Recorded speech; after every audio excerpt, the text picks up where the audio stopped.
a parábola das 10 virgens e a igreja de Laodiceia, que elas têm em comum. No Café Mais Palavra de hoje, eu queria trazer um paralelo entre essas duas histórias. Em Mateus 25, a partir do versículo 1, Jesus nos conta uma parábola falando: o reino dos céus será, pois, semelhante a 10 virgens que pegaram suas candeias e saíram para encontrar-se com o noivo. 5 delas eram insensatas e 5 eram prudentes. Talvez muitos de vocês já saibam a história. O noivo chega à meia-noite porque ele se tardou. Normalmente o noivo vinha depois do pôr do sol. Ele chegou meia-noite, todas as virgens estavam dormidas. As prudentes tinham mais azeite e continuaram com as suas tochas acesas, ou suas candeias acesas. Já as insensatas, elas ficaram sem azeite e quando foram entrar, a porta já estava fechada. Se vamos para a igreja de Laodiceia, que está no capítulo 3 de Apocalipse, versículo 14 até o 22, fala assim: ao anjo da igreja em Laodiceia escreva: estas são as palavras do Amém, a testemunha fiel e verdadeira, o soberano da criação de Deus. Conheço as suas obras, sei que você não é frio nem quente. Melhor seria que você fosse frio ou quente. Assim, porque você é morno, nem é frio nem quente, estou a ponto de vomitá-lo da minha boca. E aí continua a repreensão de Jesus para a igreja de Laodiceia. Queria trazer um paralelo entre as duas. Se vamos para a parábola de Jesus com as 10 virgens, o interessante é que eram 10 virgens.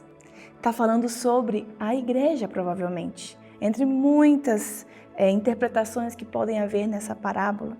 As 5 virgens insensatas, eu te pergunto, elas ficaram para fora, mas por qual foi o pecado delas?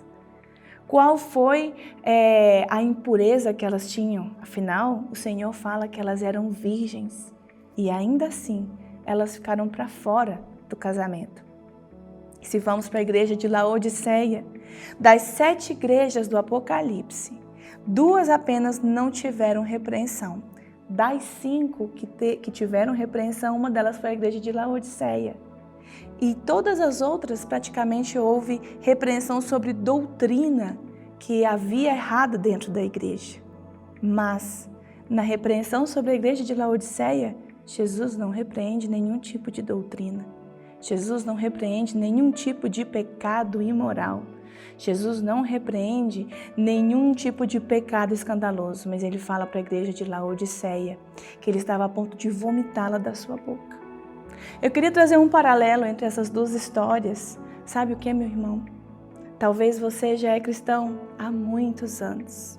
Talvez você, assim como o publicano e o fariseu, da parábola que está lá em Lucas, capítulo 18, 9 ao 14, onde o publicano e o fariseu vão orar ao templo, e o fariseu olha para o publicano e fala: ai Deus, obrigada porque eu não sou esse que faz isso, que faz aquilo, né? E já o publicano, pecador, bate no peito e sequer olha para cima.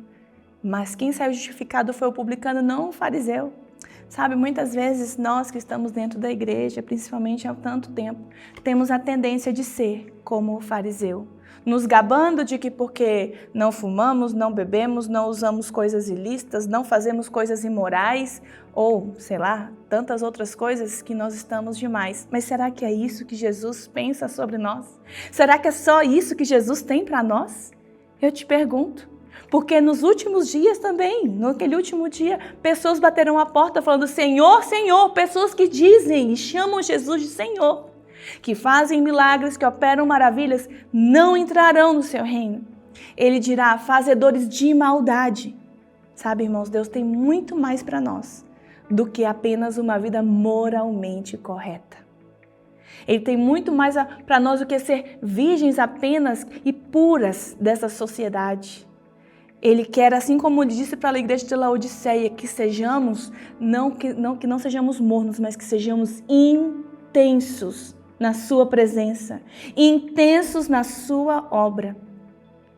Sabe, às vezes nos acomodamos por várias razões, mas nesse momento eu quero te animar a ouvir a voz do Senhor Jesus. para que sejamos intensos na sua obra, intensos na sua casa e intensos de amor por Ele. Que Deus te abençoe.